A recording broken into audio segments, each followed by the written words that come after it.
আরু মা, দরজাটা খোল। 2-3 বার কড়া নাড়ার পরও দরজা খোলা হলো না। আর না পাওয়া গেল কোনো সাড়া শব্দ। সাহানা এবার যেন অধৈর্য হয়ে গেল। মেয়ে তার কখনো এমন করে না। তবে দরজা খুলছে না কেন? নিশ্চয় কান্না করছে। চতুর্থবারের মতো কড়া নাড়ার পূর্বেই দরজা খোলা হলো। সাহানা মেয়ের দিকে তাকায়। যা ভেবেছিল তাই। সারা রাত কান্না করেছে। চোখ মুখে তা স্পষ্ট। এই কান্নার কারণ বুঝতে একটু অসুবিধা হলো না ওনার। তবে তাতে যেন ভদ্রমহিলার কোনো ভাবান্তর হলো না। তিনি তার সিদ্ধান্তে অটল। যাই হোক না কেন তার সিদ্ধান্ত বদলাবে না। এমন কান্নাকাটিতে তো মোটেও নয়। নিজের হাতে থাকা শাড়িটা মেয়ের হাতে ধরিয়ে বলল, তাড়াতাড়ি তৈরি হয়ে নাও, ওনারা চলে এসেছে। ব্যাস, এই কথা বলেই বেরিয়ে গেলেন। আরুর হ্যাঁ না জবাব শোনার প্রয়োজন মনে করলেন না। কারণ তিনি জানেন তার মেয়ের জবাব না হবে। তাই কোনো সুযোগ দিল না মেয়েকে। বিয়েতে কেন এত অনীহা তার মেয়ের তা বুঝে উঠতে পারেন না তিনি। একেবারে যে বুঝতে পারেন না তা কিন্তু নয়। তিনি বুঝতে পারেন। তবে আজ যেন সব বুঝেও না বুঝার ভান করছেন। কামরুজ্জামান ব্যবসায়িক কাজে চট্টগ্রাম গিয়েছে। প্রায়শই ওনাকে ব্যবসায়িক সূত্রে বাড়ির বাইরে কাটাতে হয়। এবারও তাকে 7 দিনের জন্য চট্টগ্রাম যেতে হয়েছে। তবে অন্যবারের তুলনায় এই প্রথমবার দীর্ঘ সময়ের জন্য যেতে হয়েছে। অন্যবার খুব বেশি হলে 3-4 দিন। তবে এবার পুরো 7 দিন থাকতে হবে তাকে। 7 দিনের আগে বাড়ি ফিরতে পারবে না। এই তো সুযোগ, যা করার ওনার অনুপস্থিতিতেই করতে হবে। নয়তো এই বাপ বেটি ঠিকই তাকে ভুলভাল বুঝিয়ে বিয়ের প্রস্তাব নাকচ করে দিত। তাই সুযোগ পেয়ে হাতছাড়া করতে নারাজ। এমন সুযোগ বারবার আসবে না। সৌভাগ্য যে দরজায় কড়া নেড়েছে তা ফিরিয়ে দিলে হবে। আরু শাড়িটার দিকে তাকিয়ে আছে। কতক্ষণ উল্টে পাল্টে শাড়িটা দেখল। কাল রাতে হুট করে সাহানা তার রুমে এসেছিল। রাত তখন 10টা। এ সময়ে সাহানার ঘুমিয়ে যাওয়ার কথা। সাহানার বেশি রাত জাগা হয় না। সারাদিন ঘরের কাজকর্ম করে রাতে শরীরটা নেতিয়ে পড়ে কোনোরকম রাতের খাবার খেয়ে ঘুমিয়ে যায়। আরু বই পড়ছিল। সামনে তার ইনকোর্স। পড়ালেখার ব্যাপারে মেয়েটা বেশ সচেতন। তবে বেশি রাত জাগে না কখনো। খুব বেশি হলে 11টা কিংবা 11:30। সাহানার করা নির্দেশ যতই পড়া থাক না কেন রাত জাগা যাবে না। 12টার আগে ঘুমাতে হবে। ফজরের নামাজের পর পড়া শেষ করা যাবে। সকালে মস্তিষ্ক একদম সচল থাকে। তখন খুব সহজে পড়া মুখস্থ করা সম্ভব। রাত জেগে পড়লে পড়া তো মাথায় ঢুকবেই না, উল্টো শরীর খারাপ হবে। আরু বইটা নেড়েচেড়ে দেখছিল। খানিক বাদে ঘুমিয়ে যাবে সে। মাও নিশ্চয় ঘুমিয়ে গিয়েছে। তবে তার ধারণা সম্পূর্ণ ভুল প্রমাণিত করে সাহানা তার রুমে হাজির। মাকে এত রাতে রুমে দেখে কিছুটা অবাক হলো আরু। না ঘুমিয়ে তার রুমে কেন এসেছে? আরু বই রেখে মাকে উদ্দেশ্য করে বলল, এখনো জেগে আছো যে? তোর সাথে কথা ছিল। সাহানার কণ্ঠ কেমন যেন গম্ভীর শোনায়। আরু বুঝল না কি বলতে এত রাতে ছুটে এলো। কাল সকালেও তো বলা যেত। জরুরি কিছু বলবে নাকি? কি বলবে বলো? কি এমন কথা যে এখনই বলতে হবে?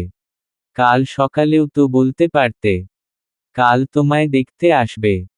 সাহানা কোনো ভনিতা ছাড়াই কথাটা বলে বেরিয়ে গিয়েছিল। ঠিক একটু আগে যেভাবে আরুকে কিছু বলতে না দিয়ে বেরিয়ে গেল ঠিক সেভাবে। আরু তখন ফ্যালফ্যাল করে তাকিয়েছিল। মা কি বলে গেল তার যেন বোধগম্য হলো না। যখন বুঝতে পারল সেই থেকে তার কান্না। সারা রাত কান্না করেছে। এত কান্না করে লাভ কি হলো? সেই তো পাত্রপক্ষের সামনে যেতে হবে। আরু এখন কিছুতেই বিয়ে করতে চায় না। তবে কিছু করার নেই। মা যেভাবে তার পিছনে পড়েছে বিয়ে না দিয়ে ক্ষান্ত হবে বলে মনে হয় না। বিয়েটা বোধ হয় করতেই হবে। এছাড়া তো আর কোনো রাস্তা দেখছে না। সব রাস্তায় যেন বন্ধ। বাবা থাকলে হয়তো কিছু একটা করা যেত। অনিচ্ছা সত্ত্বেও ওয়াশরুমে গেল ফ্রেশ হতে। কান্নার দরুন চোখ মুখের অবস্থা খুব একটা ভালো না। মাথাটাও ব্যথা করছে। ঘুম দিলে ভালো হতো। তবে এখন ঘুমানোর সময় না। তাকে যে এখন পাত্রপক্ষের সামনে হাজির হতে হবে। এখন ঘুমালে চলবে? পরে না হয় ঘুম দেওয়া যাবে। ওনারা চলে গেলে না হয় আরও একটা ঘুম দিবে। ফ্রেশ হয়ে কোনোরকম শাড়িটা গায়ে জড়িয়ে নেয়। নীল রঙা জামদানি শাড়িতে মানিয়েছে খুব। শাড়িটা সাহানা কিনেছিল আরুর জন্য। শুধু এটা না, এমন আরও অনেক শাড়ি মেয়ের জন্য কিনে রেখেছে। আলমারির পুরো একটা তাক শাড়ি দিয়ে ভর্তি। অথচ আরু তা ছুঁয়েও দেখে না। আরুর শাড়ি টাড়ি খুব একটা পরা হয় না। হয় না বলতে আরু ইচ্ছে করেই শাড়ি পরে না। শাড়ি পরতে ভালো লাগে না তার। ওই বোধ হয় প্রথম কোনো মেয়ে যার কিনা শাড়ি পরতে ভালো লাগে না। শুধু শাড়ি কেন, সাজগোজও মেয়েটা এড়িয়ে চলে। এসবে তার কোনো আগ্রহ নেই। শাড়িতেই নাকি নারী। অথচ এই মেয়ের শাড়ির প্রতি কোনো আগ্রহ নেই। আর না আছে বিয়ের প্রতি কোনো আগ্রহ। মেয়েটা মাঝেমধ্যে নিজের প্রতি নিজেই বিরক্ত হয় এই ভেবে যে বিয়েতে এত অ্যালার্জি কেন? বাঙালি মেয়ে কই বিয়ে, স্বামী, সংসারে আগ্রহ থাকবে। তা না, এসবে তার যত অনীহা। মায়ের ডাকে হুঁশ ফিরে। ভাবনা থেকে বেরিয়ে আয়নায় নিজেকে আরেকটু ভালোভাবে পরখ করে নিল। না, মন্দ লাগছে না তাকে দেখতে। বরং মনে হচ্ছে তাকে শাড়িতেই বেশ লাগে। সময় পেলে এখন থেকে মাঝেমধ্যে শাড়ির ভাঁজে নিজেকে লুকাবে বলে মনস্থির করে নেয়। চুল কি করবে? খোপা বাঁধবে নাকি ছেড়ে দিবে? চুল ছেড়ে এভাবে যাওয়াটা ভালো দেখাবে না। না জানি কত মানুষ এসেছে। আরু চুলগুলো আছড়িয়ে খোপা করে আঁচলটা ঠিক করে মাথায় ঘোমটা টেনে নেয়। সাহানা রুমে আসতে আসতে বলল, কিরে তোর হলো? আর কিছু বলতে পারল না। অবাক হয়ে তাকিয়ে রইল মেয়ের দিকে। শাড়িতে তার মেয়েকে এত মায়াবী লাগবে ভাবতেও পারেনি। আগে জানলে মেয়েকে সারাক্ষণ শাড়ি পরিয়ে রাখত। মায়ের চাহনি দেখে আরু মুচকি হাসে। মৃদু হেসে জিজ্ঞেস করল, আমাকে কেমন লাগছে মা? আরুর প্রশ্নে সাহানা অবাক হলেও কিছু বলল না। মুখ দিয়ে অস্ফুটনে বের করল, মাশা আল্লাহ, রাজকন্যার মতো লাগছে আমার মেয়েকে। কারো নজর না লাগে যেন। আরু মুখ ভার করে বলল, তাই তো এত তাড়াতাড়ি তোমার রাজকন্যাকে বাড়ি থেকে বিদায় করার ব্যবস্থা করছো। সহসাই সাহানার হাসিমাখা মুখ নিভে গেল। চোখে মুখে ফুটে উঠে অসহায়ত্ব ভাব। নিজেকে দৃঢ় রেখে মেয়েকে তারা দিল বসার ঘরে যাওয়ার জন্য। আরু ভেবেছিল তার মা হয়তো তার কথায় গলে যাবে। কিন্তু তা আর হলো কই। তার মা এবার তার বিয়ে দিয়েই ছাড়বে। হাবভাব দেখে মনে হচ্ছে, পারলে আজই বিদেও করে দেয়। দূরে সরিয়ে দেওয়ার এত তাড়া। আরু দীর্ঘশ্বাস ফেলে মায়ের দিকে তাকিয়ে বসার ঘরে যাওয়ার জন্য পা বাড়ায়। বসার ঘরে গিয়ে আরু কিছুটা অবাক হলো। মাত্র দুজন মানুষ এসেছে। একজন তার মায়ের বয়সী, আরেকজন বৃদ্ধা। আর কেউ আসেনি। এমনকি ছেলেও না। ছেলে আসেনি দেখে আরু স্বস্তি পেল। নয়তো অস্বস্তিতে গাঁট হয়ে থাকতে হতো তাকে। তবে ভাবনায় পড়ে গেল ছেলেরও কি তার মতো বিয়েতে মতো নেই। এমন হলে ব্যাপারটা মন্দ হয় না। এ বিয়ে আর করতে হবে না, বেঁচে যাবে সে। বৃদ্ধ মহিলার নাম রেবেকা। সে সম্পর্কে ছেলের দিদান। আর পাশে ওনার মেয়ে রাজিয়া জামান। বৃদ্ধাকে দেখে বয়স বুঝা দেয়। এখনো যে সুস্থভাবে চলাফেরা করতে পারে তা দেখেই বুঝা যাচ্ছে। বেশভূষায়ও আভিজাত্যের ছোঁয়া। কে বলবে তার বয়স ষাটোর্ধ্ব। আসসালামু আলাইকুম। রিনরিনে কণ্ঠে আরু সালাম দিল। ওয়ালাইকুম আসসালাম। সালামের উত্তর দিয়ে রাজিয়া জামান আরুকে তার পাশে বসিয়ে দেয়। আরুর থুতনি ধরে মিষ্টি হেসে বলল, মাশা আল্লাহ, ছবির থেকে বাস্তবে বেশি নজরকাড়া। সরাসরি প্রশংসায় আরু খানিকটা লজ্জা পেল। রেবেকা জিজ্ঞেস করল, নাম কি তোমার? আরু খুব নম্রভাবে জবাব দেয়, হুমায়রা জিন্নাত আরু। আরুর এমন নম্রভাব যেন রেবেকার পছন্দ হলো। আজকালকার মেয়েরা যা, কথায় একটুও নম্রতা নেই। 10 মাইল দূর থেকে তাদের গলার স্বর শোনা যাবে। ছবি দেখে মেয়েটাকে তাদের মনে ধরেছিল। তবে সরাসরি দেখার একটা ব্যাপার আছে না।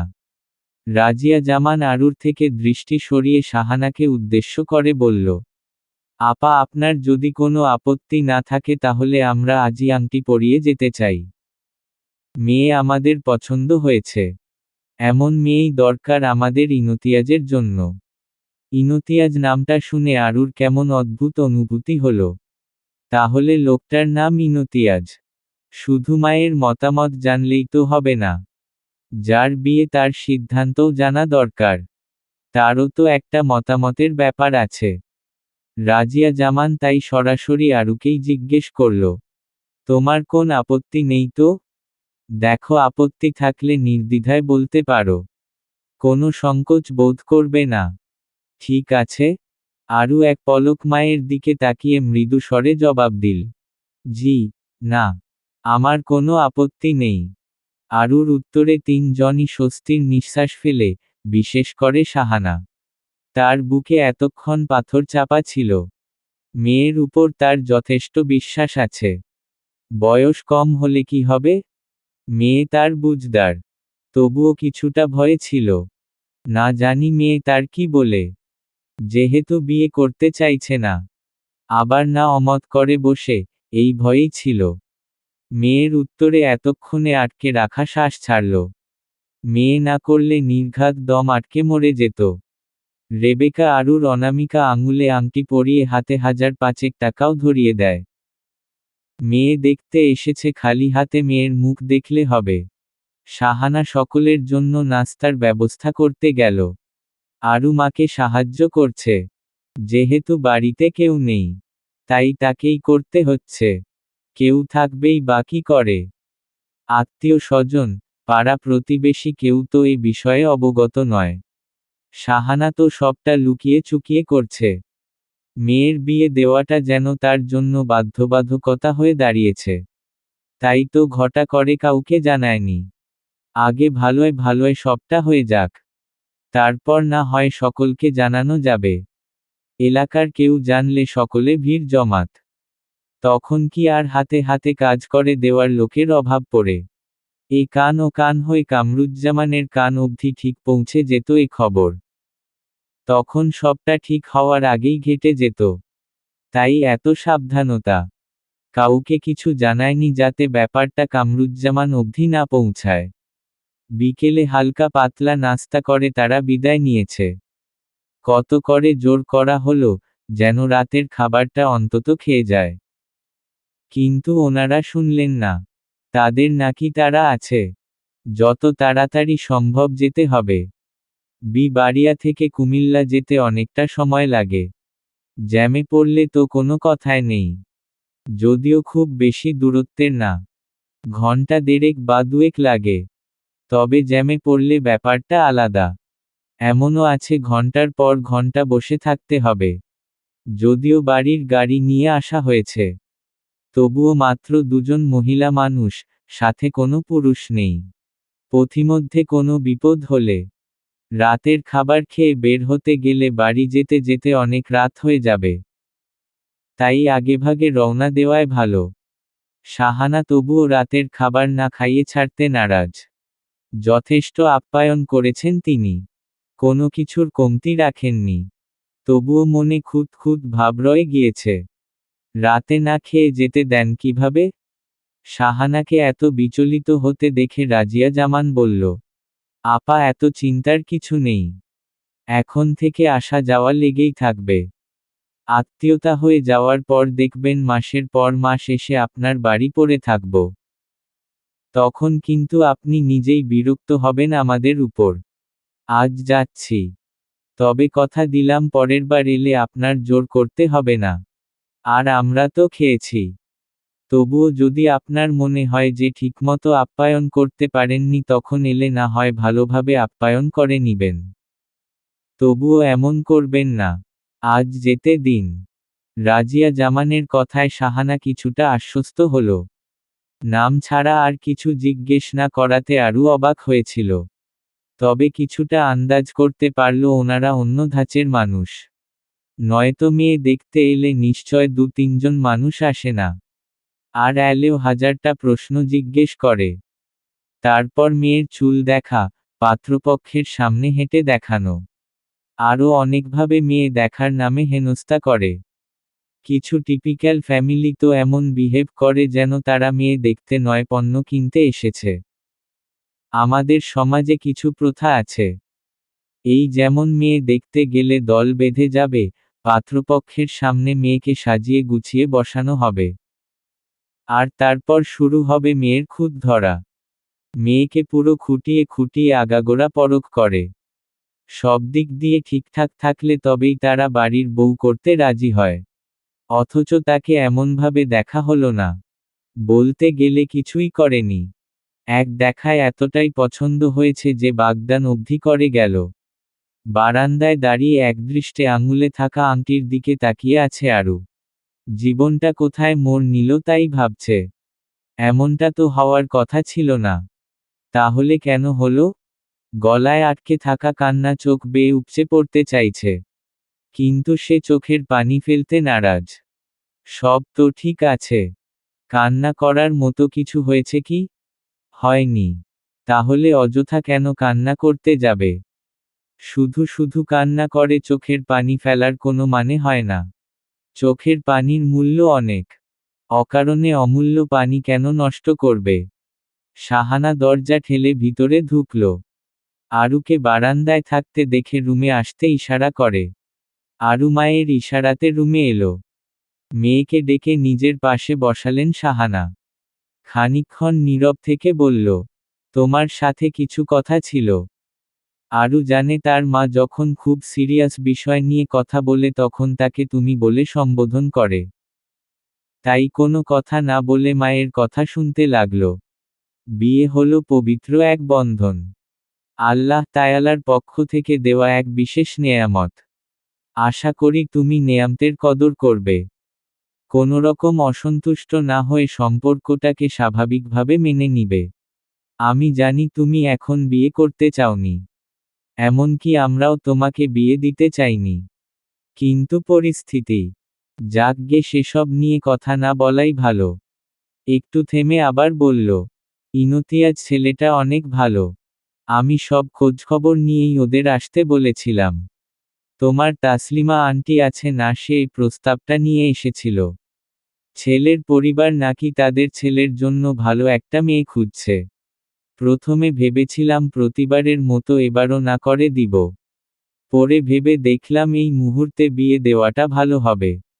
তাই আর না করিনি। তোমার ছবি দেখে ওনারা দেখতে আসার কথা জানালেন। আর আমিও আসতে বলে দিলাম। তবে দেখতে এসেই যে আংটি পরিয়ে যাবেন, তা একদম জানা ছিল না। জানলেও অবশ্য অমত করতাম না। ওদের পরিবারের লোকজনও যথেষ্ট ভালো। আশা করি ওনাদের ব্যবহার দেখেই তুমি বুঝেছ। ওই পরিবারে গেলে তুমি ভালো থাকবে তাতে কোনো সন্দেহ নেই। আর যদি আমাদের ছেড়ে থাকার কথা আসে, তবে বলবো প্রতিটা মেয়েকেই একটা সময় বাবার বাড়ি ছেড়ে শ্বশুর বাড়ি গিয়ে থাকতে হবে। এই দেখো আমাকেও আসতে হয়েছে। মেয়েদের বিয়ের পরের জীবনটাই সব। এই যে, এখন বিয়ের মতো গুরুত্বপূর্ণ বিষয়েও তোমার কোনো আগ্রহ নেই। দেখবে বিয়ের পর তোমার সবটা জুড়ে থাকবে তোমার স্বামী, সংসার। তখন আমাদের সাথে দেখা করার সময়ও পাবে না। কথাগুলো বলতে বলতে শাহানার গলা ধরে এলো। তাদের একমাত্র মেয়ে, বড্ড আদরের। তাকে ছাড়া কিভাবে থাকবে? মুহূর্তেই কথার ধাঁচ পাল্টে তিনি আবার বললেন, দেখ মা, তুই বড় হয়েছিস। তোকে এখন বিয়ে দেওয়ার কোনো ইচ্ছেই ছিল না। তুই তো জানিস সেসব। কিন্তু চেয়ারম্যানের ছেলে যেভাবে তোর পিছনে লেগেছে, কখন কোন অঘটন ঘটিয়ে ফেলে। আমার ভয় হয় তোকে নিয়ে। মুহূর্তেই কেঁদে ফেললেন তিনি। কান্নারত অবস্থায় বললেন, তুই আমার উপর রাগ করে আছিস তাই না? তুই বিয়ে করতে চাসনি, তবুও আমি তোর অমতে বিয়ের জন্য জোর। কান্নার চোটে কথা বলতে পারছেন না। তিনি জানেন তার মেয়ে যথেষ্ট বুঝদার, তবুও মেয়ের কাছে নিজের দুর্বলতা প্রকাশ করতে অনিচ্ছুক। মেয়ের সামনে কাঁদবে না বলে এতক্ষণ এত কথা বলা, কিন্তু সেই কান্না জুড়ে দিয়েছে। আরু তার মাকে জড়িয়ে ধরে বলল, আমি তোমার উপর রাগ করিনি আম্মু। এখানে রাগ করার কথা আসছে কেন? আমি জানি তুমি যা করেছ আমার ভালোর জন্যই করেছ। কোনো বাবা মা সন্তানের খারাপ চায় না, আর আমার মা তো কখনোই আমার খারাপ চাইবে না। তাহলে আমি মায়ের উপর কেন রাগ করব? তুমি দয়া করে কান্নাকাটি করো না, শরীর খারাপ হবে। এখন গিয়ে শুয়ে থাকো, সারাদিন তো অনেক কাজ করেছ, তুমি ক্লান্ত, ঘুমাতে যাও। আমিও ঘুমাবো। আরু এক প্রকার জোর করেই মাকে রুমে পাঠায়। আরু তার মাকে ভালো করেই চিনে, যতক্ষণ তার সামনে থাকবে ততক্ষণ কান্নাকাটি করেই যাবে। হুমায়রা জিন্নাত আরু, কামরুজ্জামান আর শাহানার একমাত্র মেয়ে। ওদের বাড়ি গ্রাম অঞ্চলে, তবে অনুন্নত এলাকা না। মেইন শহরের কাছাকাছি খানিকটা দূরে বলা চলে গ্রামের দিকটায়। গ্রামে থাকলেও আরুর বাবা মা যথেষ্ট সচেতন। আরুর চাচারা সবাই গ্রামে থাকে বিধায় তারা আর শহরমুখী হয়নি। পরিবারের সঙ্গ ছাড়তে নারাজ, তবে সবার একসাথে থাকা হয় না। পৈতৃক সম্পত্তি ভাগাভাগি করে যে যার মতো বাড়ি করে বসবাস করছে। সকলের নিজস্ব বাড়ি আছে, যার যার বাড়িতে তাদের অবস্থান। বাড়ি যে খুব একটা দূরে তা না, মিনিট দুয়েক লাগে এই বাড়ি থেকে ও বাড়ি যেতে। আজকাল ভাইয়ে ভাইয়ে দ্বন্দ্ব রেষারেষি একটা বিষয়কে কেন্দ্র করে, তা হলো সম্পত্তি। বাপ দাদার পৈতৃক সম্পত্তি নিয়ে যত তোষামোদ। কেউ কাউকে ভাগে চুল পরিমাণ বেশি দিতে নারাজ, পারলে তো সবটা নিজের দখলে নিয়ে যায়। সম্পত্তির লোভে আপন ভাইকে খুন করতেও পিছপা হয় না। যদিও আরুর বাবা চাচার মধ্যে কখনো সম্পত্তি নিয়ে ঝামেলা হতো না। ভাইয়ে ভাইয়ে খুব মিল মহব্বত, তবে বিশ্বাসের মার নেই। ঝামেলা হতে কতক্ষণ, তাই সবাইকে যার যার ভাগ বুঝিয়ে দেওয়া হয়েছে। গ্রামে এক কথায় রেওয়াজ বলা চলে 15-16 বছর হলেই মেয়েদের বিয়ে দিয়ে দিতে হবে। 15-16 কেন? মেয়ে একটু গায়ে গতরে বাড়লেই তাকে বিয়ে দিয়ে দেওয়া হয়। বুঝো হোক বা না হোক সেইটা দেখার বিষয় না, একসময় সবটা মানিয়ে নিতে শিখে যায়। মেয়ে বিয়ের উপযুক্ত হয়েছে মানে তাকে বিয়ে দিতে হবে। তবে আরুর বেলায় তা হয়নি। 18 পার করে 19-এর কোঠায় পা দিয়েছে। বাংলা বিভাগের প্রথম বর্ষের ছাত্রী। পরিবারের কেউ এখনো বিয়ের কথা তুলেনি। আত্মীয় স্বজন, পাড়া প্রতিবেশী কম প্রস্তাব তো আনেনি। আরু যখন নবম শ্রেণী শেষ করে দশম শ্রেণীতে উঠেছে, সেই থেকে প্রস্তাব আসা শুরু। তবে আরুর বাবা মা সকলকে ভালোভাবে বুঝিয়ে না করে দিত। কারণ হিসেবে বলতো মেয়ে এখনো ছোট। আর তাছাড়া মেয়ের পড়াশোনার পাঠ চুকিয়ে তারপর বিয়ের বন্দোবস্ত করবে। আরু মূলত স্বল্পভাষী স্বভাবের মেয়ে। চুপচাপ থাকতে বেশি স্বাচ্ছন্দ্য বোধ করে। নিজের আবেগ, অনুভূতিগুলো নিজের মধ্যেই রাখে। অন্যকে নিজের সমস্যাগুলো বলতে যায় না। আর বলবেই বা কাকে? কোনো বন্ধুবান্ধব নেই যে। স্কুল কলেজেও সবার থেকে দূরেই থাকত। কারো সাথে তেমন কথা বলেনি। কোনো সঙ্গী বানানোর প্রয়োজন মনে করেনি।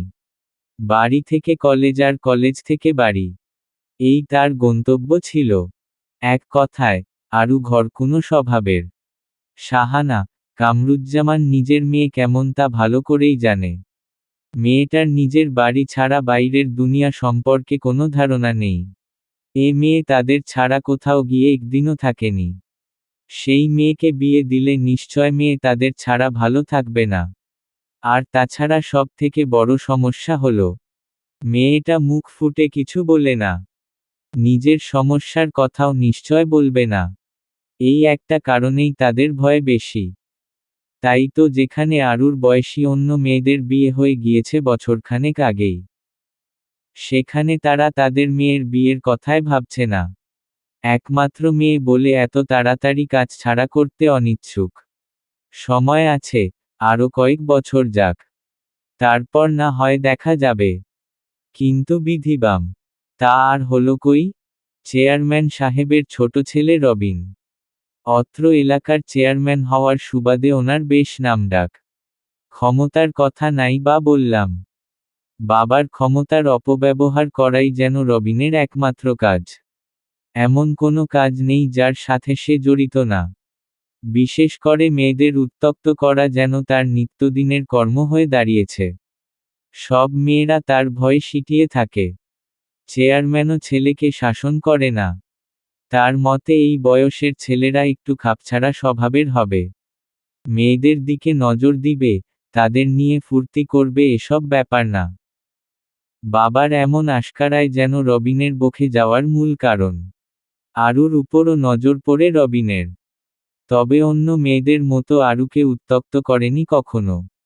সে তো আরুকে নিয়ে অন্য পরিকল্পনায় মেতে আছে। ভালোয় ভালোয় মেয়েটাকে নিজের করতে পারলেই হলো। সারা জীবন নিজের কাছে রেখে দিবে। আজকাল এমন নরম গরম মেয়ে পাওয়া দুষ্কর। এ মেয়েকে বোকা বানিয়ে ঘর বাহির দুদিকে চষে বেড়াতে পারবে। বোকা মেয়ে তাকে বাধা দেওয়ার প্রয়াস চালাবে না। অবশ্য বুঝে উঠতে পারলে তো কোনো কিছু করবে। সেই সুযোগই রবিন দিবে না। একদম বোকা রানী করে রেখে দিবে তার ঘরে। উপজেলার শেষ প্রান্তে হওয়ায় গ্রামে স্কুল, কলেজ অবধি সীমাবদ্ধ। ভার্সিটির কোনো ব্যবস্থা না থাকায় উপজেলার সরকারি ভার্সিটিতে আরুকে ভর্তি হতে হয়েছে। রোজ যাতায়াত করা কষ্টদায়ক বিধায় সপ্তাহে ২-১ দিন ক্লাস করে। গুরুত্বপূর্ণ ক্লাস না থাকলে সে দুদিনও যাওয়া হয় না। কিন্তু অন্যান্য ডিপার্টমেন্টের তুলনায় বাংলা, ইংরেজি, ম্যাথে ডিপার্টমেন্টগুলোতে কড়াকড়ি নিয়ম। রোজ ক্লাস না করলেও সপ্তাহে অন্তত ২ দিন উপস্থিতি থাকতে হবে। নয়তো অনুপস্থিতির কারণে পরীক্ষায় বসতে দিবে না। আরও ২-৩ ঘন্টার রাস্তা জার্নি করে একা আসা যাওয়া করে। কামরুজ্জামান চাইলেও মেয়ের সাথে যেতে পারে না। ব্যবসার কাজে তাকে ব্যস্ত থাকতে হয়। আর সাহানা শারীরিকভাবে খুব একটা সুস্থ না। মেয়ের সাথে এত দূর যাওয়া তার পক্ষেও সম্ভব না। তাই আরুকে একাই আসা যাওয়া করতে হয়। মাস ২ আগে ভার্সিটি থেকে ফেরার সময় আরুর পথ আটকে ধরে রবিন ও তার দলবল। হুট করে এতগুলো ছেলে সামনে আসায় ভয় কয়েক পা পিছিয়ে যায় মেয়েটা। ভয়ে ভয়ে চারপাশ অবলোকন করে নিল, না আশেপাশে লোকজন নেই বললেই চলে। জায়গাটা নির্জন হওয়ায় এদিকটায় মানুষজনের খুব একটা চলাচল নেই। আর সন্ধ্যা হওয়ায় একেবারে ফাঁকা। রবিনের দলবল ছাড়া আর কেউ নেই। আরু ভাবছে কি করবে? এতগুলো ছেলের সাথেও কখনোই পারবে না। আরুর ভাবনার মাঝেই রবিন হুট করে ওর হাত টেনে ধরে। ভীতু প্রকৃতির আরু এবার আর চোখের পানি ধরে রাখতে পারল কই। রবিন দেখল না নিকাবের আড়ালে থাকা আরুর কান্না ভেজা চোখ। আর না বুঝল মেয়েটা কেমন ঘৃণ্য দৃষ্টিতে দেখছে তাকে। কারো পায়ের শব্দ পেয়ে আরু চিৎকার করতে নিলে রবিন ওর মুখ চেপে ধরে। এতক্ষণ নিঃশব্দে কাঁদলেও শক্তপোক্ত হাতের স্পর্শ পেয়ে শব্দ করে কেঁদে দেয়। কিন্তু মুখ দিয়ে কোনো আওয়াজ বের হলো না। হবেই বা কিভাবে? রবিন যে ওর মুখ চেপে ধরে রেখেছে। লোকটা চলে গেছে বুঝতে পেরে আরুর মুখ থেকে হাত সরায় রবিন। ওকে গাছের সাথে চেপে ধরে বলল, চিৎকার করার চেষ্টা করবি না একদম। আর তুই চিৎকার করলেই বাকি? তোর চিৎকার শোনার মতো এখানে কেউ নেই। আমি যা কইতাছি তা মন দিয়া শোন। আমার তোরে মনে ধরছে। তোরে বিয়া করবার চাই। তোর বাপরে কইছিলাম তোরে আমি বিয়া করমু। কিন্তু তোর বাপ রাজি হয় নাই। উল্টা ভরা বাজারে আমারে অপমান করছে। তোর বাপ আমারে বেদ্যপ, নেশাখোর, চরিত্রহীন আরো কত কি কলো। ক্যান রে মাইয়া আমি কি দেখতে খারাপ? কোন দিক দিয়া আমারে চরিত্রহীন লাগে? কি সুন্দর চেহারা দিছে আল্লাই আমারে। আর তোর বাপ? এই দেখি তাকা আমার দিকে। কি হইল তাকাস না কেন? বলেই আরুর মুখ ধরতে গেলে আরু মুখ ঘুরিয়ে নেয়। কান্নারত অবস্থায় কোনোরকম বলল, দয়া করে আমাকে আর ছুবেন না, যেতে দিন। কিন্তু রবিন তা শুনল না। আরুর কোমরের অংশ খামচে ধরে নিজের আরও কাছে আনতে নিলে শক্তপোক্ত হাতের থাপ্পড় পড়ে রবিনের গালে। চোখ তুলে দেখার সুযোগ পেল না থাপ্পড় কে মেরেছে। তার আগেই আরও ৩-৪টা থাপ্পড় পড়ে।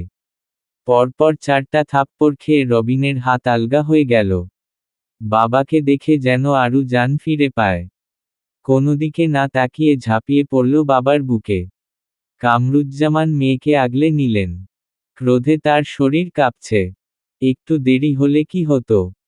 কামরুজ্জামান চেঁচিয়ে উঠল, এই তোকে বলেছিলাম না আমার মেয়ের থেকে দূরে থাকতে? কোন সাহসে এমন করলি? আর যেন আমার মেয়ের আশেপাশেও না দেখি। তাহলে খুব খারাপ হয়ে যাবে। কলিং বেলের আওয়াজে দ্রুত দরজা খুলে দেয় সাহানা। যেন ওদের অপেক্ষায় ছিল। মেয়েটার আসতে দেরি হচ্ছিল বিধায় কামরুজ্জামান বেরিয়েছে। সেই থেকে দরজা লাগিয়ে তিনি ড্রয়িং রুমেই পায়চারি করছিলেন। স্বামীর গম্ভীর মুখ দেখেই বুঝে গেলেন খারাপ কিছু হয়েছে। নয়তো মুখাবয়ব এমন কঠিন করে রাখার কথা না। তার মেয়ে ঠিক আছে তো? কথাটা ভেবে আরুর দিকে তাকালো। মেয়ের বিধ্বস্ত অবস্থা দেখে তিনি হতভম্ব। আরু কাউকে কিছু বলার সুযোগ না দিয়ে রুমে গিয়ে দরজা লাগিয়ে দেয়। দ্রুত ওয়াশরুমে ঢুকে দেয়ালে পিঠ ঠেকিয়ে নিচে বসে পড়ল। আরুর চোখের পানি আর ঝর্ণার পানি একসঙ্গে গড়িয়ে পড়ছে। এই প্রথম আরু কোনো ছেলের স্পর্শ পেল। তাও এত বাজে স্পর্শ। ভাবতেই গা গুলিয়ে আসে। পানি লাগায় কোমরের খামচে ধরা অংশ জ্বলে উঠল। আরু রবিনের স্পর্শ করা জায়গাতে হাত দিয়ে বারবার ঘষছে। হাত ফোঁটার কোমরের অংশগুলো লালচে হয়ে গেছে। আর কিছুক্ষণ এমন কার্যক্রম চলতে থাকলে বোধ হয় রক্ত বেরিয়ে আসবে। মায়ের ডাকে জামা পাল্টে রুম থেকে বেরিয়ে আসে আরু। চুপচাপ গিয়ে সোফায় বসল। সে এখন একদম স্বাভাবিক। যেন কিছুই হয়নি। না চোখে পানি আছে আর না মুখের আদলে কান্নার ছাপ। সাহানা মেয়ের ভেজা চুল দেখে দ্রুত টাওয়াল নিয়ে আসে। মেয়েকে উদ্দেশ্য করে বলল, এত রাতে গোসল কেন করলি? চুল মুছবি না? পানি পড়ছে তো। দেখি এদিকে আয়। আমি মুছে দেই। আরু কোনো কথা না বলে মায়ের কাছে গেল। সাহানা চুলগুলো ভালোভাবে মুছে দিয়ে বলল, খেতে আয়। খাবো না মা। বলেই আরু রুমে চলে যায়। অতিরিক্ত কান্না, গোসলের কারণে মাথা ভার হয়ে আসছে। ঘুমানো দরকার। সাহানা কিছু বলল না। অন্য সময় না খাওয়ার কথা বললে তিনি তুলকালাম বাঁধিয়ে ফেলতেন। কিন্তু আজ চুপচাপ মেয়ের কাজকর্ম দেখছেন। আরু রুমে গিয়ে শুয়ে পড়ল। আজ যেন সাথে সাথে ঘুম এসে হানা দেয় চোখে। মাঝরাতে গা কাঁপিয়ে জ্বর এলো আরুর। মেয়েকে এই অবস্থায় একা থাকতে দেয়নি সাহানা। আরুর সাথে শুয়েছে আজ। তবে রাতে যে এভাবে আরুর জ্বর আসবে তা কল্পনা করেনি। সাহানা দুশ্চিন্তায় পড়ে গেল। গ্রাম্য এলাকায় এত রাতে চেয়েও ডাক্তার ডাকা সম্ভব না। ছোট একটা বাটিতে পানি নিয়ে পাতলা কাপড় ভিজিয়ে জলপট্টি দেওয়ার কথা ভাবল। নয়তো যে হারে জ্বর এসেছে, রাত পোহাতে পোহাতে মেয়ের অবস্থা আরও খারাপ হয়ে যাবে। পুরোটা সময় জলপট্টি দিয়েই কাটিয়ে দিলেন। ভোরবেলায় জ্বর একটু কমে আসে। তবে একেবারে সেরে যায়নি। থেমে থেমে জ্বর আসছে। কামরুজ্জামান সকাল সকাল ডাক্তার নিয়ে এলো। তাদের গ্রামে একজনই ডাক্তার আছে। আর কোনো ডাক্তার নেই। এখন ডাক্তার আনতে হলে তাকে বাজারে যেতে হবে। যেহেতু খুব বেশি সকাল হয়নি, এ সময়ে গাড়ি পাওয়া মুশকিল। আধ ঘন্টা হেঁটে বাজারে গিয়ে যে ডাক্তার পাবেন তারও নিশ্চয়তা নেই। ছোটখাটো রোগ নিরাময়ের জন্য সকলে ওনার কাছেই দ্বারস্থ হন। যেহেতু অন্যত্র থেকে ডাক্তার আনা সম্ভব নয় তাই ওনার কাছেই ছুটে গেলেন। গ্রামে সব সুবিধার মাঝে এটা যেন একটা বড় অসুবিধা। সময়মতো ডাক্তার পাওয়া যায় না। কত অসুস্থ রোগী আছে যারা সঠিক সময়ে হাসপাতালে যাওয়ার আগে রাস্তায় শেষ নিঃশ্বাস ত্যাগ করে, শুধুমাত্র ধারে কাছে ভালো ডাক্তার আর ক্লিনিকের অভাবে। ভালো চিকিৎসার অভাবে কত শত প্রাণ যায়। আরুকে দেখে ডাক্তার বলল, আমি কিছু মেডিসিন দিয়ে দিচ্ছি, এগুলো ঠিকমতো খেলেই হবে। ভয় আর রাতে অনেকক্ষণ পানিতে ভেজার কারণে জ্বর এসেছে। চিন্তার কিছু নেই, সিজন ছাড়া জ্বর এসেছে তো 2-3 দিনের মধ্যে ঠিক হয়ে যাবে। সাহানা জোর করেই আরুকে হালকা খাবার খাইয়ে ঔষধ খাইয়ে দিল। আরু খেতে চায়নি, জোর করেই খাওয়ায়। জ্বরের কারণে এমনি শরীর দুর্বল, তার উপর কাল রাত থেকে না খাওয়া। এখন জোর করে না খাওয়ালে শরীর আরও দুর্বল হয়ে যাবে। আবার ঔষধও খেতে হবে। খাবার না খেলে ঔষধ খাওয়াবেন কেমন করে? খালি পেটে তো আর খাওয়ানো যাবে না। তাই খাবার খাইয়ে ঔষধও খাইয়ে দিলেন। কামরুজ্জামান আদরের মেয়ের এমন নাজেহাল অবস্থার জন্য নিজেকে দায়ী করছেন। একটা মাত্র মেয়ে তাদের, কত আদরের, আর তার কিনা এই অবস্থা। কাল যদি তিনি সময়মতো না যেতেন নিশ্চয় তার মেয়ের সাথে খারাপ কিছু হতো। মেয়েকে ঠিকমতো আগলে রাখতে পারেননি তিনি। বাবা হিসেবে নিজেকে ব্যর্থ মনে হচ্ছে। তিনি ভালো বাবা হতে পারেননি। তার করা অপমানের শোধ যে রবিন এভাবে নিবে তা তিনি ভাবতেও পারেননি। জানলে রবিনকে এত কথা শোনাতে যেত না। সেদিন রবিন নিজের ছেলেপেলে নিয়ে তার দোকানে গিয়েছিল। হঠাৎ এদের নিজের দোকানে দেখে কামরুজ্জামান ভাবনায় পড়ে গেলেন। তার কাছে ওদের কোনো কাজ আছে বলে মনে হয় না। তবে কেন এসেছে? রবিন না ঘুরিয়ে পেঁচিয়ে সরাসরি কামরুজ্জামানকে বলে সে আরুকে বিয়ে করতে চায়। রবিনের এমন কথা শুনে কামরুজ্জামানের মেজাজ খারাপ হয়ে গেল। কত বড় সাহস এ ছেলের! তাকে কিনা এসে বলছে তার মেয়েকে বিয়ে করতে চায়। শান্তশিষ্ট মানুষ সহজে রাগে না, তবে রেগে গেলে মাথা ঠিক থাকে না। রাগ দমন করতে না পেরে ভরা বাজারে রবিনকে কথা শুনিয়েছিল। তবে সেই জল এত দূর গড়াবে কে জানত? জানলে এমন কাজ করার পথ রাখতেন না। পুরো 3 দিন আরু জ্বরে ভুগেছে। ঘুমের ঘোরে ছটফট করত। বিড়বিড় করে বলতো আমাকে ছুবেন না, আমাকে ছেড়ে দিন, দয়া করে আমাকে যেতে দিন। সাহানা এসব শুনে কান্নায় ভেঙে পড়ে। মেয়ের এমন দশা দেখে নিজেকে ঠিক রাখতে পারে না। কোনো মায়ের পক্ষে সচক্ষে সন্তানের এমন অবস্থা দেখা সম্ভবপর নয়। সাহানার ক্ষেত্রেও তাই হয়েছে। তার মেয়েটা অন্য সব মেয়েদের মতো চঞ্চল না। একটার জায়গায় দুটো কথা কখনোই বলে না। অত্যন্ত নম্র ভদ্র হিসেবে সকলে আরুকে চিনে। তবে আরুর সাথে কেন এমনটা হলো? আরুর সাথে খারাপ কিছু না হলেও খুব ভালো কিছুও হয়নি। আর যে মেয়ে সবসময় ছেলেদের থেকে দূরত্ব বজায় রেখে চলেছে সেই মেয়েকে যদি কোনো ছেলে এমনভাবে স্পর্শ করে তাহলে মেয়েটা নিশ্চয় স্বাভাবিক থাকবে না। আরুর অবস্থাও তাই। অচেতন অবস্থায়ও ওই ঘটনা ওকে তাড়া করে বেড়াচ্ছে। সুস্থ হওয়ার পর আরু আগের থেকে আরও বেশি নিশ্চুপ হয়ে গিয়েছে। খুব একটা দরকার ছাড়া কথা বলে না। আর না ঘর থেকে বের হয়। সারাক্ষণ রুম বন্ধ করে কাটিয়ে দেয়। ভার্সিটিতেও যায় না। সাহানা, কামরুজ্জামান নিজেদের মেয়ের এ অবস্থা মেনে নিতে পারছে না। কি করবেন ভেবেও কোনো কুলকিনারা বের করে উঠতে পারলেন না। অনেক ভেবে সিদ্ধান্ত নিল আরুকে কয়েক দিনের জন্য ওর নানি বাড়ি রেখে আসবে। এ কথা আরুকে জানাতে আরু যাবে না বলে দেয়। কামরুজ্জামান ভাবলেন মেয়েকে বোঝানো দরকার। এমন হতে থাকলে চলবে না। আরু যেমন মেয়ে তাতে এমনভাবে চললে মেয়েটা স্বাভাবিক অবস্থায় ফিরে আসতে পারবে না।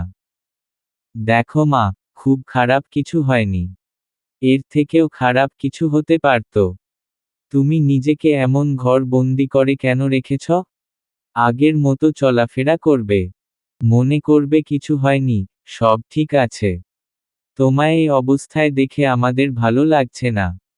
আশা করি আমাদের জন্য হলেও তুমি আগের মতো স্বাভাবিক থাকবে। আরু কিছু না বলে মাথা কাত করে হ্যাঁ বুঝাল। সেই ঘটনার 2 মাস পেরিয়েছে। আরু এখন কিছুটা স্বাভাবিক। তবে সবটা ভুলতে পারেনি। আগের কথা মনে পড়লে আরু এখনো ভয় কেঁপে ওঠে।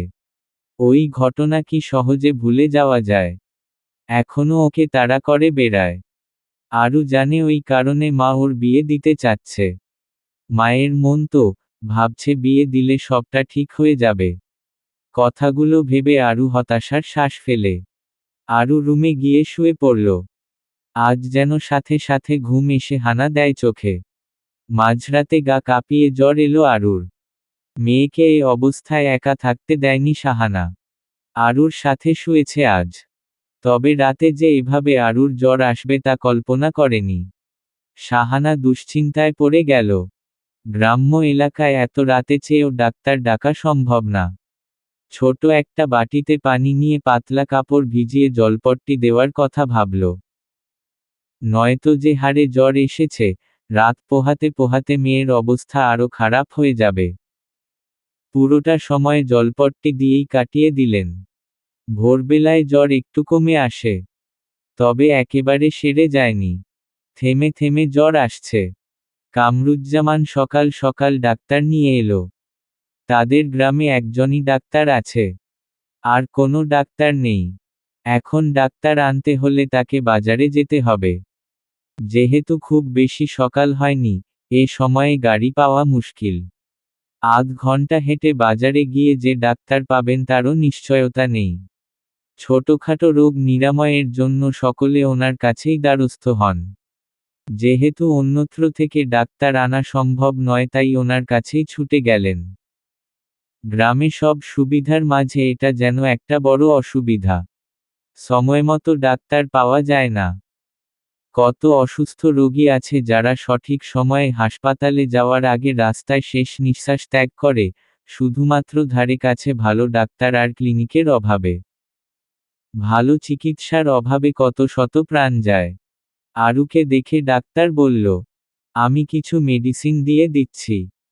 এগুলো ঠিকমতো খেলেই হবে। ভয় আর রাতে অনেকক্ষণ পানিতে ভেজার কারণে জ্বর এসেছে। চিন্তার কিছু নেই। সিজন ছাড়া জ্বর এসেছে তো 2-3 দিনের মধ্যে ঠিক হয়ে যাবে। সাহানা জোর করেই আরুকে হালকা খাবার খাইয়ে ঔষধ খাইয়ে দিল। আরু খেতে চায়নি, জোর করেই খাওয়ায়। জ্বরের কারণে এমনি শরীর দুর্বল। তার উপর কাল রাত থেকে না খাওয়া। এখন জোর করে না খাওয়ালে শরীর আরো দুর্বল হয়ে যাবে। আবার ঔষধও খেতে হবে। খাবার না খেলে ঔষধ খাওয়াবেন কেমন করে? খালি পেটে তো আর খাওয়ানো যাবে না। তাই খাবার খাইয়ে ঔষধও খাইয়ে দিলেন। কামরুজ্জামান আদরের মেয়ের এমন নাজেহাল অবস্থার জন্য নিজেকে দায়ী করছেন। একটা মাত্র মেয়ে তাদের। কত আদরের। আর তার কিনা এই অবস্থা। কাল যদি তিনি সময়মতো না যেতেন নিশ্চয় তার মেয়ের সাথে খারাপ কিছু হতো। মেয়েকে ঠিকমতো আগলে রাখতে পারেননি তিনি। বাবা হিসেবে নিজেকে ব্যর্থ মনে হচ্ছে। তিনি ভালো বাবা হতে পারেননি। তার করা অপমানের শোধ যে রবিন এভাবে নিবে তা তিনি ভাবতেও পারেননি। জানলে রবিনকে এত কথা শোনাতে যেত না। সেদিন রবিন নিজের ছেলেপেলে নিয়ে তার দোকানে গিয়েছিল। হঠাৎ এদের নিজের দোকানে দেখে কামরুজ্জামান ভাবনায় পড়ে গেলেন। তার কাছে ওদের কোনো কাজ আছে বলে মনে হয় না। তবে কেন এসেছে? রবিন না ঘুরিয়ে পেঁচিয়ে সরাসরি কামরুজ্জামানকে বলে সে আরুকে বিয়ে করতে চায়। রবিনের এমন কথা শুনে কামরুজ্জামানের মেজাজ খারাপ হয়ে গেল। কত বড় সাহস এ ছেলের! তাকে কিনা এসে বলছে তার মেয়েকে বিয়ে করতে চায়। শান্তশিষ্ট মানুষ সহজে রাগে না। তবে রেগে গেলে মাথা ঠিক থাকে না। রাগ দমন করতে না পেরে ভরা বাজারে রবিনকে কথা শুনিয়েছিল। তবে সেই জল এত দূর গড়াবে কে জানত? জানলে এমন কাজ করার পথ রাখতেন না। পুরো 3 দিন আরু জ্বরে ভুগেছে। ঘুমের ঘোরে ছটফট করত। বিড়বিড় করে বলতো আমাকে ছুবেন না, আমাকে ছেড়ে দিন, দয়া করে আমাকে যেতে দিন। সাহানা এসব শুনে কান্নায় ভেঙে পড়ে। মেয়ের এমন দশা দেখে নিজেকে ঠিক রাখতে পারে না। কোনো মায়ের পক্ষে স্বচক্ষে সন্তানের এমন অবস্থা দেখা সম্ভবপর নয়। সাহানার ক্ষেত্রেও তাই হয়েছে। তার মেয়েটা অন্য সব মেয়েদের মতো চঞ্চল না। একটার জায়গায় দুটো কথা কখনোই বলে না। অত্যন্ত নম্র ভদ্র হিসেবে সকলে আরুকে চিনে। তবে আরুর সাথে কেন এমনটা হলো? আরুর সাথে খারাপ কিছু না হলেও খুব ভালো কিছুও হয়নি। আর যে মেয়ে সবসময় ছেলেদের থেকে দূরত্ব বজায় রেখে চলেছে সেই মেয়েকে যদি কোনো ছেলে এমনভাবে স্পর্শ করে তাহলে মেয়েটা নিশ্চয় স্বাভাবিক থাকবে না। আরুর অবস্থাও তাই। অচেতন অবস্থায়ও ওই ঘটনা ওকে তাড়া করে বেড়াচ্ছে। সুস্থ হওয়ার পর আরু আগের থেকে আরো বেশি নিশ্চুপ হয়ে গিয়েছে। খুব একটা দরকার ছাড়া কথা বলে না। আর না ঘর থেকে বের হয়। সারাক্ষণ রুম বন্ধ করে কাটিয়ে দেয়। ভার্সিটিতেও যায় না। শাহানা, কামরুজ্জামান নিজেদের মেয়ের এ অবস্থা মেনে নিতে পারছে না। কি করবেন ভেবেও কোনো কুল কিনারা বের করে উঠতে পারলেন না। অনেক ভেবে সিদ্ধান্ত নিল আরুকে কয়েক দিনের জন্য ওর নানি বাড়ি রেখে আসবে। এ কথা আরুকে জানাতে আরু যাবে না বলে দেয়। কামরুজ্জামান ভাবলেন মেয়েকে বোঝানো দরকার। এমন হতে থাকলে চলবে না।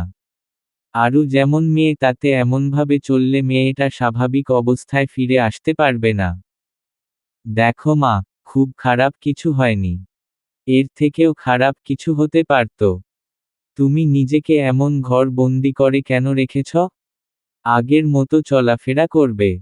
মনে করবে কিছু হয়নি, সব ঠিক আছে। তোমায় এই অবস্থায় দেখে আমাদের ভালো লাগছে না।